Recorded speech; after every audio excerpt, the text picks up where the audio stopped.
Hey, and welcome to another episode of the Washington Retirement Planning Podcast. I'm your host, Ethan Meikle, and here we talk about all of your retirement benefits that you have as a Washington State employee and the best ways to utilize them. Now, today is episode 26, going over the 5 retirement risks that you need to know how to manage. Now, it comes kind of timely as we've seen the markets kind of go down the past few weeks with tariffs and all of the noise out there. A lot of people are kind of on edge and nervous, so this episode's going to kind of help you know what risks to be watching for and how to manage them. Now, I know it's been a bit since I posted my last episode. Track season started at the beginning of March, and I've been buried in all of the work that comes along with being a track coach, and as well as taking care of all my current clients and my family. So my goal is to get rolling on the podcast again. I appreciate you guys for your patience. Also remember that we do have our subscription service for investment management for those of you that are in Plan 3 or in deferred compensation plans. So if the market noise has got you on edge, you're wanting to know how you should be invested, if you should be moving money, how much should I have in cash or bonds, that type of thing, I got you guys all covered. It's a low set cost to help you guys make those investment decisions. We tell you exactly what to buy and what to sell. We have 10 different investment models depending on your risk level. Feel free to sign up for that. Dive right in. The first 30 days are absolutely free for you to test run the system out. All right, so with that out of the way, let's dive right in. When it comes to your retirement, there are 5 key risks that every retiree is going to have to face throughout their retirement. A recent retirement study done by Boston College has shown that about 50% of Americans are expected to run out of money at some point in their retirement. And that's really high and pretty much downright scary. Well, the truth is retirement doesn't have to be that scary as long as you know the proper steps to take. And in fact, there are 5 key risks that face all retirees in their retirement that's going to determine if you're going to run out of money or not. So the first risk you're going to face in your retirement is longevity.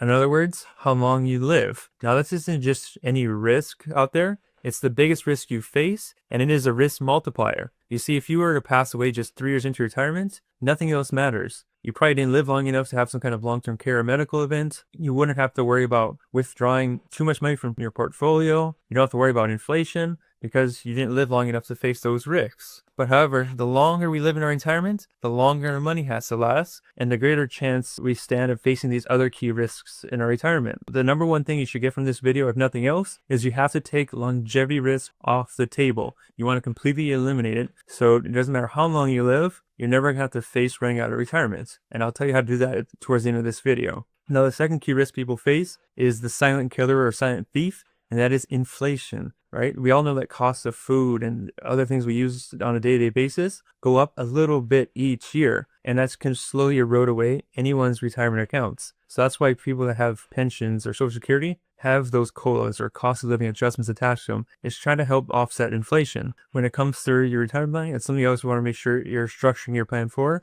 is how can I offset inflation? In other words, the people that run out of money are oftentimes people that don't want to take any risk, and they have everything in their savings accounts or CDs or money markets, things that pay, 1% or less. Inflation is often 2% to 3%. So that's going to be slowly eating away your bank account, whether you realize it or not. So just because you're taking no risk doesn't mean you're going to be totally safe and bulletproof for your retirement. So you want to have an eye on inflation. And in order to keep up with it, unfortunately, you may have to be taking on some sort of risk. The good news is if inflation does tick up, typically the markets climb with it. So they're sort of correlated in that event. The third key risk when it comes to retirement planning is your withdrawal rate risk. In other words, taking too much money. For years and years and years, and even still today, people have been taught the rule of 4%. In other words, if you take 4% out of your account each year, you'll have enough money to last throughout your retirement. That stuck us back in 1994, and things have changed a lot since then. With interest rates lower and market volatility being what it is today, that can no longer hold true. So now 3% is considered the safe withdrawal rate, but if you want to be bulletproof, it's 2%. So what does that mean for you? It means if you save $1 million for retirement and you only got to take 3% per year, that's $30,000 of income. Or if you want to be on the safe side, only $20,000 if you're only taking 2%. That's it. All that savings, $1 million to get you less than $2,000 a month, that's not a lot of money. So a lot of people end up taking more. But the thing is, when markets go down, which is risk number 4, is having to deal with market fluctuations, they don't change their spending habits. So they end up taking money out in those down years. So what happens is, while market's going up, it works out well. But as the market starts going down and you start taking out more and more and more money, the markets will eventually come back up, but you don't recover with it because you sold when the market was low. And then the market goes down and does it again. You keep taking out more and more money as it goes down and eventually comes back up again. Again, you don't come with it. And then you start getting into the danger zone of running out of money. So while withdrawal rates actually will tie into risk number 4, which is the sequence of return risk. In other words, it really doesn't matter what our average return is anymore in retirement. It's all in what order they come into. If you have a lot of positive years at the beginning of retirement and some bad market returns at the end, it works much better than starting off with a lot of down years and having some positive years at the end. Because if you actually lose money in the 5 years leading to your retirement and the 5 years after retiring, it's going to completely change the course of your entire retirement. The order your returns in are so much more important than your average rate of return in your retirement. Remember that when you retire, all the rules change. You're no longer in the accumulation phase. So you kind of have to relearn this thing and learn how to actually structure a retirement portfolio for distribution planning in your retirement. And the 5th key retirement risk is the market rate risk. We've been taught that markets go up and down, but over the long term, they eventually always go up. That may not always be the case. And retirement, when you're depending on that income, you really can't weather out the storms of those 20 to 30% down years because you need the income to survive on. If you just think back between 2000 and 2013, it's what we call the lost decade. In other words, there was zero return in the stock market for those 13 years. So you have to be prepared just in case you were to face a time like that in the future, where the stock markets really have a flat return over a long period of time. And in fact, this isn't totally uncommon here. If you look at the Japan stock market, it actually peaked in the 1980s and hasn't recovered since. It's been down for over 30 years. And you may not think that will happen in the United States, but the market is a gamble and it's best to be safe when you're planning for those retirement years. So now that you know the risk, what do you do about them and how you take that risk off the table? Well, the one surefire way that every economist that studies retirement planning agrees on is you have to get a lifetime income annuity. Why? Because when you have a lifetime income annuity, it's tied to your longevity. So that eliminates the first risk we talked about, which is the biggest risk of all, and that is outliving our money. A lifetime income annuity pays you for the rest of your life, guaranteed. You're never going to outlive it. So that risk is clearly off the table. Next, because that income is guaranteed, it doesn't matter what the markets does or if they go up or down. You don't have to worry about taking out too much money. It doesn't matter what order of return markets go in because it's all guaranteed on that one annuity. So getting a lifetime income annuity completely eliminates those 4 key risks right off the bat. Now the 5th one is inflation. And inflation is going to creep up and eat away into that guaranteed lifetime income payment. So that's always important to have some extra cash set on the side that's still invested in the market. Over the years, as inflation starts to eat away into that guaranteed lifetime income annuity, you can either take money out of the market to kind of adjust for that, or you can go ahead and take that money, buy another lifetime income annuity, and then you're going to have another set guaranteed payment for the rest of your life. And the nice thing with lifetime income annuities, you get paid more the older you are. It's the only kind out there that'll pay you based on your age. Stocks don't do that. Dividend payments don't do that. Your CDs won't do that at all. They all pay you either the same dividend rate or the same interest rate. Lifetime income annuities, because they're based on mortality credits, which essentially is how old you are, you get a higher payment. So in other words, someone that starts collecting a lifetime income annuity at age 62 is going to get less money than someone that collected at age 70. It was basically a lot like Social Security.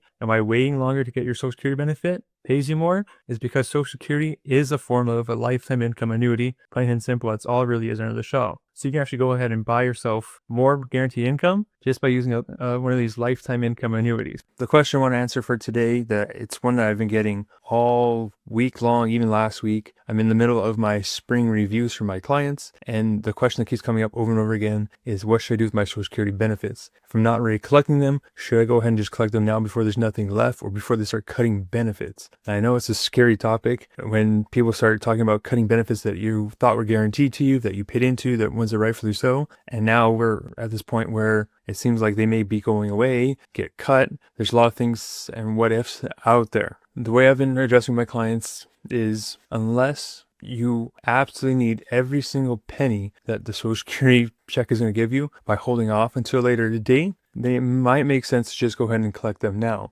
There's something to be said for getting the benefits earlier in retirement, especially with market fluctuations and the recent declines, that if you can get another steady stream of income, it means less selling off of your portfolio so you can withstand the current market downturn and not sell at a loss. So for some clients, that's a big thing. If they were withdrawing from their retirement portfolios, but now they're getting uncomfortable because the stock market is dipping so much, turning Social Security on will relieve some of that pressure. It's almost like a pressure release valve. And even though we're going to get less money and it's not the optimal situation, Anytime you go look at someone that says what is optimal, they have different kind of calculations. Oftentimes the calculators that I've used or even paid for in the past, for the most part, just says wait as long as you can. They have you saying that the best way is to wait till 67 or 70. And while you may have more money in your pocket, you're not as mobile or active in your 70s or 80s. So for me and my clients, I say just take it early. As long as you don't need every single penny of it, we can afford to take a little bit less. If that means we have a little bit more peace of mind, we know we're getting our benefits every single month, and that we can go ahead and take more vacations. We can spoil the grandkids more.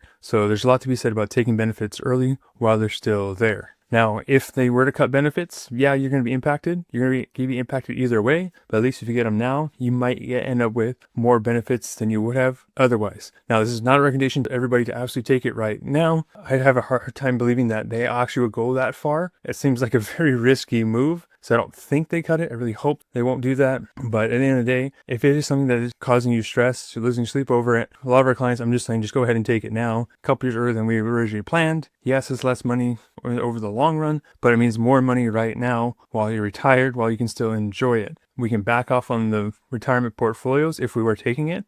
For our clients that aren't taking it, this is just extra cash on top. So they can go ahead and reinvest that money into the market now that it's down, and they can pick up some stocks for some pretty good prices right now, or they can take more trips, spoil grandkids, things like that. So if the recent talk about Social Security going away, getting cut, getting reduced is keeping you up at night, it might not be the end of the world. Now, I wouldn't go ahead and take it unless you get a proper analysis done where you have some type of professional actually run the calculations with all of your state benefit, pensions, with Social Security, all of your retirement, so you can get a decent idea of what your cash flow is and how taking Social Security early or waiting it will benefit or hurt you. And you want to see in the future, because once you turn Social Security on, that's it. You can't turn it back off. It's a permanent faucet. So if you take it on because you're nervous, but then you get a little bit less than you would have, and now you have to either go back to work, you have to take more money from your retirement account than you really should be to make up for the difference, that's not the place you want to be. So make sure you go in there with eyes wide open before you make irrevocable decisions like tapping into your Social Security early. Now, if you're in the position where you really want someone to help you guys out, that is what we do here at Standing Financial. We work with Washington State employees, helping them and their families build out cash flow plans for their retirement so they can know what's ahead and plan before it's too late. Waiting until March to get a hold of someone like me and saying, hey, I'm going to retire, can you help me? Is really, really late. There's not much we can do at that point. It's best to get started as early as possible. At least 1 year ahead of time is when I like to start working with people that are approaching retirement, ideally 3 or 4. Many times we can actually get clients out earlier than they otherwise would have. I had one client that I spoke with earlier today who, when I first met him last year, he was thinking that he had to go to 65, but they didn't quite have enough to really go that long. I met with him again beginning of this year, and we started talking about maybe going early. Maybe 66 is possible. After today's meeting, he's probably going to retire in a few months here, at the very latest at the end of this year. Once he got out of his mind around the numbers and saw that it was possible, he feels a lot more confident in potentially retiring 2 full years earlier than he would have otherwise done so. So our average here at Scenic is about 930 days of early retirement. So from the moment someone talks to us to they retire, they're usually going 930 days earlier than what they would have done on their own. So if you're thinking about retiring earlier, think if it's possible, feel free to give us a call and we can dive right in and see if it is a possibility for you guys. All right, so I'll leave the link to book in those calls in the show notes below. I look forward to seeing you guys all next time. Remember that your future depends on what you do today. All right, before I sign off, just a real quick legal disclosure that we're required to say as licensed fiduciary advisors. So remember that this is a podcast. It is designed for educational and entertainment purposes only. I don't know you personally, therefore I cannot give you any personal advice. So please don't take anything that we say on the show as being personal, financial, legal, or tax advice. If you want that kind of stuff, make sure you seek out a professional so they can help you with the strategies and investments that are right for you. Also, please remember that despite the name of our show, we are in no way associated with Washington State or the Department of Guidance Systems or any other Washington employer. We're a private-owned firm that specializes in working with Washington State employees, which is why we know so much about this stuff. So remember, we don't work for the state in any way, shape, or form. So please don't confuse us as being an official representative of the state. All right, that's it for the legal stuff. I'll catch you guys all next time.